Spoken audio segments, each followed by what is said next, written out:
Welcome to the home. I am Anu. இன்னைக்கு இந்த வீடியோவில் என்ன பார்க்க போகிறோம் பார்த்தீங்கன்னா, திருக்கல்யாணம் வந்து ஆல்ரெடி முடிஞ்சிருச்சு.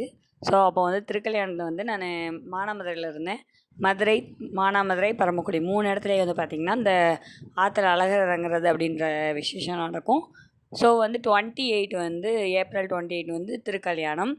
அதாவது மீனாட்சி சொக்கநாதருக்கு திருக்கல்யாணம். மானாமதுரையில் எடுத்துக்கிட்டிங்கன்னா ஆனந்தவள்ளியம்மன் சோமநாதருக்கு திருக்கல்யாணம் நடக்கும். பரமக்குடியில் சேம் வந்து மீனாட்சி அம்மன் சொக்கநாதருக்கு தான் திருக்கல்யாணம் நடக்கும். ஸோ இந்த 3 ஊர்லேயும் பயங்கரமாக வந்து இந்த 12 நாள் வந்து திருவிழா நடந்துகிட்ருக்கோம். ஸோ வந்து நான் வந்து இயர்லி வந்து இந்த மீனாட்சி சொக்கநாதர் திருக்கல்யாணத்துக்கு தான் வந்துட்டு தாலிக்கை சேஞ்ச் பண்ணுவேன். முருகனுக்கு வந்து கந்த சஷ்டிக்கும் அப்புறம் வந்து பங்குனி உத்திரத்துக்கும் வந்து திருக்கல்யாணம் நடக்கும். பட் இருந்தாலும் நான் நார்மலாக வந்து கயிறு மட்டும் வேர் பண்ணிவிட்டு வந்துடுவேன். பட் நீங்கள் டோட்டலாக மாற்றுறது அப்படின்னா கண்டிப்பாக வந்து மீனாட்சி திருக்கல்யாணத்துக்கு தான் நான் வந்து பண்ணுவேன். ஸோ இந்த வருஷம் வந்து ஊருக்கு வந்துட்டேன் முன்னாடியே. இல்லைனாலும் நான் சேலத்தில் வந்து டைமிங் பார்த்துட்டு அங்கே மாற்றிக்குவேன். இங்கேயும் அதே மாதிரி தான் நம்ம காலையில் எழுந்திரிச்சு டைமிங் பார்த்து மாற்றிக்கலாம். இல்லை கோயிலில் போயிட்டு சாமிக்கு வந்து தாலி மாற்றுவாங்க, அப்போ வந்து நம்மளும் மாற்றிக்கலாம். ஸோ அந்த மாதிரியும் நம்ம பண்ணிக்கலாம். நான் பட் வீட்டிலே பண்ணிவிட்டு நைட்டு தான் அம்மா வந்து கோயிலுக்கு கூப்பிட்டு போவாங்க. அதாவது மாவிளக்கெலாம் எடுத்து சாமி கும்பிடுவோம். ஸோ நைட்டு வந்து கிளம்பிட்டோம். நைட்டு ஆற்று வந்து நல்லா ஜெகஜோதியாக இருக்கும். ஸோ வந்து சித்திரை வந்து சாமி ஆற்றுல அழகர் இறங்குற அன்றைக்கி தான் வந்து ஆற்றுக்குள்ளே வந்து பகலில் இருக்கும். மற்ற டைம்லாம் வந்து பார்த்திங்கன்னா ஆற்றுக்குள்ளே ராட்டினம் ஆடுறது அப்படின்னா ஈவினிங் தான் ஸ்டார்ட் ஆகும். 12 நாளும் பயங்கர வைப்ஸாக இருக்கும். அதை விட என்னென்னா மானாமதுரையில் ஸ்பெஷல் வந்து நிலாச்சோறு வந்து எக்ஸ்டெண்ட் ஆகும். மதுரையில் கூட வந்து நிலாச்சோறு இருக்காது. நான் அந்த வீடியோ வந்து கண்டிப்பாக நான் அப்லோட் பண்ணுறேன்.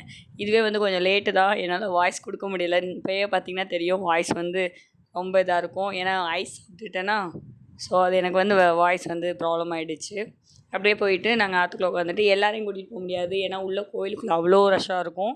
ஏன்னா எல்லாருமே மாற்றிட்டு இருப்பாங்க. அப்புறம் வந்து மாவிளக்கு வைப்பாங்க. தென் வந்து சாமி வந்து அலங்காரம் பண்ணி வச்சுருப்பாங்க இல்லைங்களா. ஸோ பார்க்குறதுக்காக வெயிட்டிங்கில் எல்லாருமே நின்றுட்டுருப்பாங்க. ஸோ நான், அம்மா, தம்பி 3 பேர் மட்டும் போய் மாவிளக்கு எடுத்துகிட்டு சாமி கும்பிட்டு வந்துடலாம் அப்படின்னு சொல்லிட்டு போனோம். அம்மா வந்து உள்ளே தான் வந்து கயிறு மாற்றினாங்க.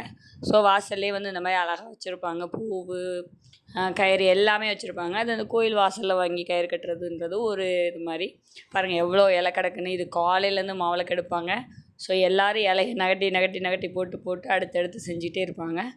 இது வந்து நான் போன வருஷமும் வந்து நான் சாமி கும்பிட்டேன். அம்மா வந்து இந்த மாதிரி தான் மாவிளக்கு வந்து அங்கேயே ரெடி பண்ணி எல்லாமே பண்ணி சாமி கும்பிட்டுட்டு அப்புறமா வந்து பார்த்திங்கன்னா சாமியை போய் பார்த்து கும்பிட்டுட்டு கிளம்பிடுவோம். முடிச்சுட்டு வந்து பார்த்திங்கன்னா பொண்ணு மாப்பிள்ளை வந்து அலங்காரம் பண்ணி வச்சுருப்பாங்க. ஸோ சாமி கும்பிட்டோம். நெக்ஸ்ட் வந்து பார்த்திங்கன்னா ஆற்றுக்குள்ளே இறங்குறதுக்கு அப்படியே எப்படி சொல்கிறது, இன்ச் பை இன்ச் வழியாக தான் வந்துட்டு இறங்கி நடந்து போனோம். அவ்வளோ ரஷ்ஷாக இருந்துச்சு. ஏன்னா எப்போயுமே வந்து ஒரு 7 மணி 6 மணிக்கு போயிட்டு விளக்கு போட்டு வந்தோம்னா கூட்டம் இல்லாமல் இருக்கும். அதேமாதிரி பகலில் போனாலும் திருக்கல்யாணம் முடிஞ்ச உடனே போகும்போது அந்தளவு கூட்டம் இருக்காது. ஏன்னா எல்லோரும் வந்து சாமி பார்த்துட்டு வெளியில் போயிடுவாங்க. நைட்டில் வந்து பார்த்திங்கன்னா இங்கே வந்து 18 கிராமங்கள் வருவாங்க.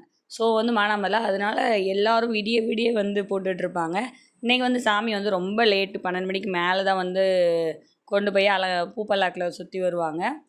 குழந்தைங்களாம் வந்து அழகாக மீனாட்சி அம்மன் வேஷம் போட்டிருந்தாங்க. பார்க்கும்போது சரி பாப்பாங்களுக்கு நெக்ஸ்ட் இயர் நம்ம போடலாம் அப்படின்னு சொல்லிட்டு யோசிச்சுட்டு வந்தேன். பட் வந்து சூப்பராக இருந்துச்சு. அப்படியே வந்து ஆற்றுக்குள்ளே போயிட்டு கொஞ்ச நேரம் உட்காந்து பாப்பாங்க ராட்டினம்லாம் சுற்றினாங்க. சுற்றி முடிச்சுட்டு வீட்டுக்கு கிளம்பிட்டோம். உங்கள் ஊர்லலாம் வந்து இந்த மாதிரி திருவிழா நடக்குமா? இல்லை இந்த மானாமதுரை, மதுரை, பரமக்குடி திருவிழாக்கெலாம் நீங்களாம் வந்திருக்கீங்களா அப்படின்னு சொல்லிட்டு கமெண்ட் பாக்ஸில் கமெண்ட் பண்ணுங்கள். இது போன்ற வீடியோக்கள் தொடர்ந்து பார்க்க நம்ம சேனலை சப்ஸ்கிரைப் பண்ணுங்கள், லைக் பண்ணுங்கள், ஷேர் பண்ணுங்கள். கண்டிப்பாக நம்ம சேனலுக்கு சப்போர்ட் பண்ணுங்கள். தேங்க்யூ ஃபார் வாட்சிங்.